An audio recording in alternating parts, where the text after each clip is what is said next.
আসসালামু আলাইকুম রাহমাতুল্লাহি ওয়া বারাকাতুহু। সুপ্রিয় সম্মানিত দর্শক শ্রোতা, আশা করি মহান রব্বুল আলামিনের দয়ায় আপনারা সকলেই ভালো আছেন।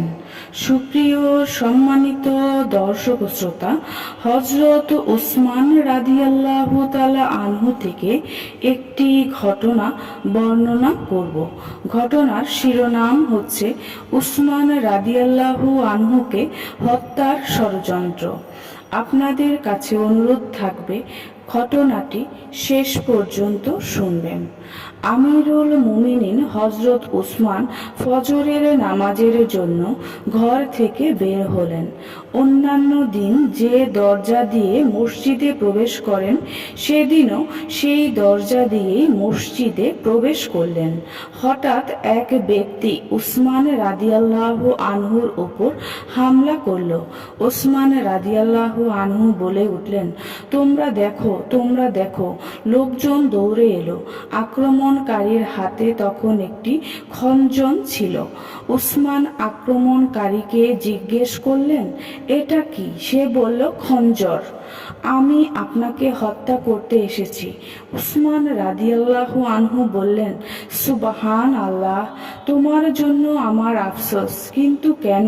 সে বলল, ইয়েমেনে আপনার নিযুক্ত করা গভর্নর আমার উপর জুলুম করেছে।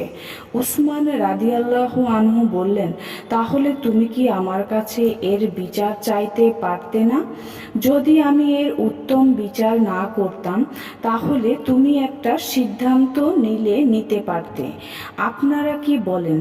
উসমান রাদিয়াল্লাহু আনহু উপস্থিত লোকদেরকে বললেন। লোকেরা বলল, আমিরুল মুমিনিন এ হলো শত্রু। আল্লাহ তাআলা তাকে আপনার হাতে ধরিয়ে দিয়েছেন। উসমান রাদিয়াল্লাহু আনহু বললেন, না, বরং সে একটি গুনাহ করতে চেয়েছিল। আল্লাহ তাআলা আমার দ্বারা সে গুনাহ থেকে তাকে বাঁচিয়ে দিলেন। এরপর উসমান রাদিয়াল্লাহু আনহু এই শর্তে তাকে ক্ষমা করে দিলেন যে তিনি যতদিন খলিফা থাকবেন ততদিন সে মদিনায় প্রবেশ করতে পারবে না। সুপ্রিয় সম্মানিত দর্শক শ্রোতা, আশা করি ঘটনাটি ভালো লেগেছে।